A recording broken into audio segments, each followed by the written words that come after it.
And with some discouraging numbers on the front lines of the coronavirus pandemic in Oregon, 9 more people have died, bringing the state's death toll now to 581. The Oregon Health Authority is also reporting another 301 cases in the state. Lane County added the most new cases in the past 24 hours, reporting 52 of them. Multnomah County added 51 new cases. The two were followed by Clackamas, Marion, and Washington counties. In the state of Washington, it just passed the 90,000 mark when it comes to case counts. That state has lost more than 2,100 people to COVID-19. Today, Governor Kate Brown announced there is some good news. The state will be receiving 60 to 80,000 test kits a week from now through the end of the year. So that move will double the state's testing capacity, but how much of a difference will it make? Our Lisa Balick asked the governor about that in a news conference today, and Lisa is live in downtown Portland with what she learned. Yeah, having so many test kits will help, especially if there's an outbreak in a particular area. Also today, we found out from the governor there may be kids going back to the classroom in some areas sooner than expected. While the testing component is really important as a piece of the puzzle, we absolutely cannot test our way out of this pandemic. And the increased testing capacity is certainly not a hall pass to flaunt safety protocol. Almost 1 million COVID testing kits headed to Oregon, but they don't arrive with a guarantee that more testing will stop the virus.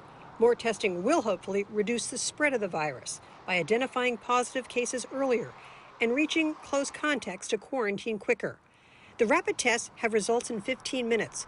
The kits will go out to care facilities, high-risk communities, and those affected by wildfires, as well as schools and colleges in case of an outbreak. But they come with a warning. A negative test is not a free pass. A negative test doesn't mean you can go visit an elderly family member without risk. A negative test doesn't mean you can stop wearing your face mask.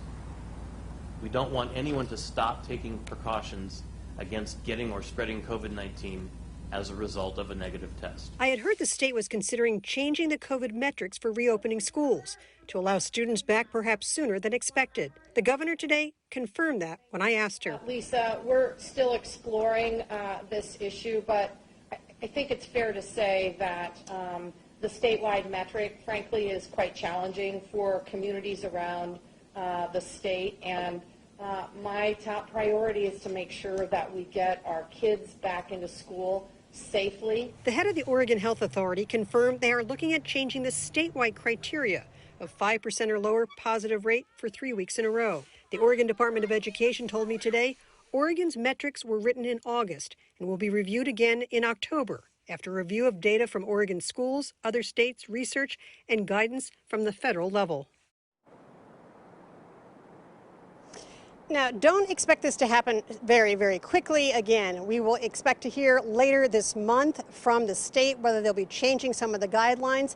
And as for the metro area, the Portland metro area, it's still going to be quite a while before the kids will be back in school around here. Live in downtown Portland, Lisa Balick, KOIN 6 News.